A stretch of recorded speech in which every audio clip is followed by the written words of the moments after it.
All right, today we're diving into a really raw first person story of addiction, of paranoia, and that brutal, often totally surreal journey back to sanity.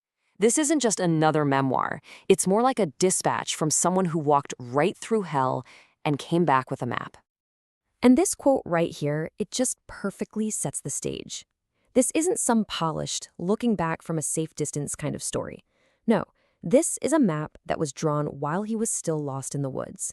It's a guide to crawling back when you've fallen so far you don't even know which way is up anymore. So let's start where our narrator, TJ, finds himself. He's at his absolute breaking point. The mask he's been wearing hasn't just slipped, it has completely shattered. So at 49, TJ's entire world is being run by this secret code. Fueled by methamphetamines, his reality has become this giant, unsolvable puzzle.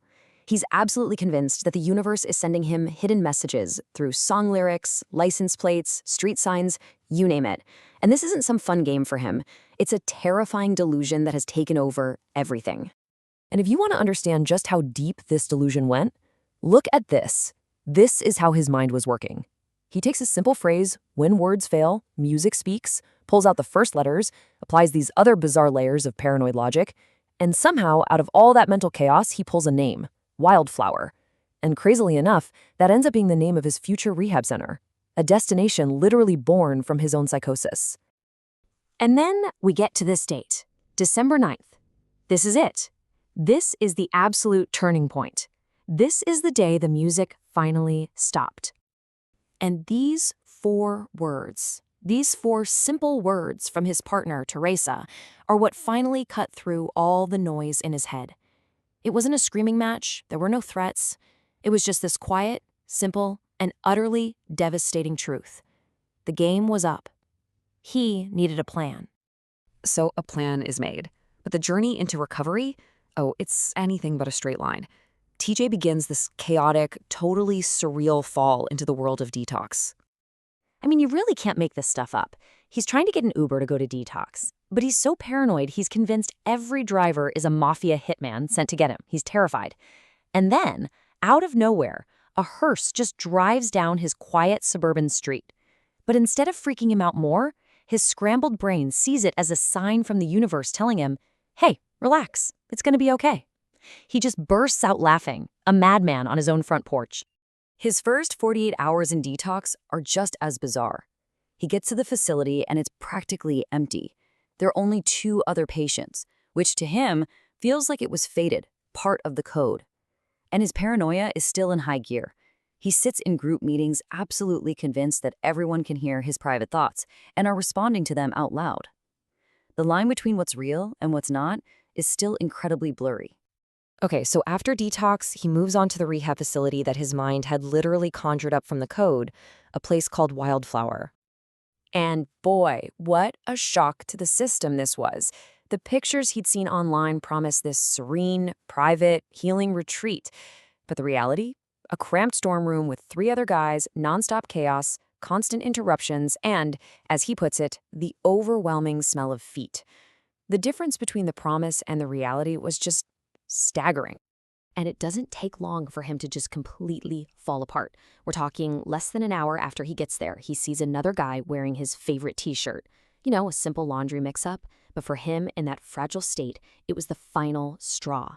It's a powerful reminder of how when we are at our most vulnerable, the smallest thing can feel like the weight of the world. He spirals, convinced he's being targeted, and storms off to demand that he's going home. So there he is, face down on his pillow, crying, completely ready to quit. And another resident, a guy named Ty, kneels down by his bed and just says these words to him. And that simple act of kindness from a total stranger, it's just enough. It convinces him to stay for one more day. But that one day turns into more days, and the pressure just keeps building and building. And this brings us to what is really the emotional climax of the story, a point where he hits an absolute and terrifying new bottom. You can just imagine it, right? The weight of everyone else's drama, the constant war going on inside his own head, and this feeling of being completely and utterly trapped. It all just becomes unbearable. And he describes making this final, quiet, almost mathematical decision. For the first time, he makes a real plan to end his own life. And just as he's right there on the edge, another patient named Tony, a woman he saw as a kind of mother figure, she looks at him and she sees him. She sees right through the mask he's putting on for everyone else, and she says this to him. And that one sentence, it's like it breaks a spell. It saves his life. It's such a powerful takeaway, isn't it?